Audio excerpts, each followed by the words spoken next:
আসসালামু আলাইকুম রহমতুল্লাহি ওয়া বারাকাতুহু।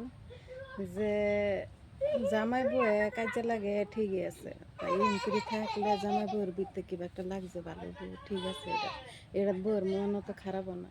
কিন্তু যে বললাম মা বাপ ভাই বোন সব পার্টি হয়ে হেরা জামাই সেই পার্টিত নাচতে তাহে বউয়ের কথা শুনাইতে তাহে তাগর লগে ওই আর কইতে বউয়ের সাইডও লাগে আর হ্যাঁ মা বাপের সাইড হয়।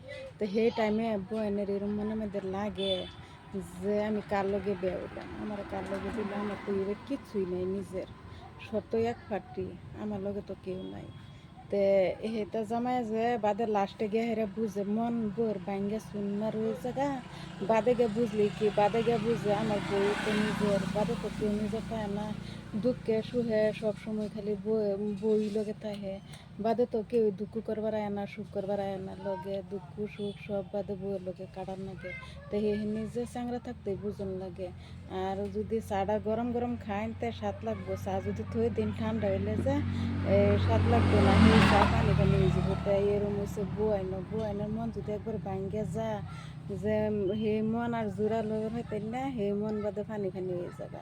এর লেগে যে এটা আগেই বুঝবেন এনহেরা যারা যারা বউ আছে বিয়া করছেন আর বিয়ার বাহিও আছে কেউ বিয়া করবেন, সবেই যে এই কথাটা বহুত খেয়াল রাখবেন, নাইতে কিন্তু ফানি ফানি হয়ে যাবো লাস্টে।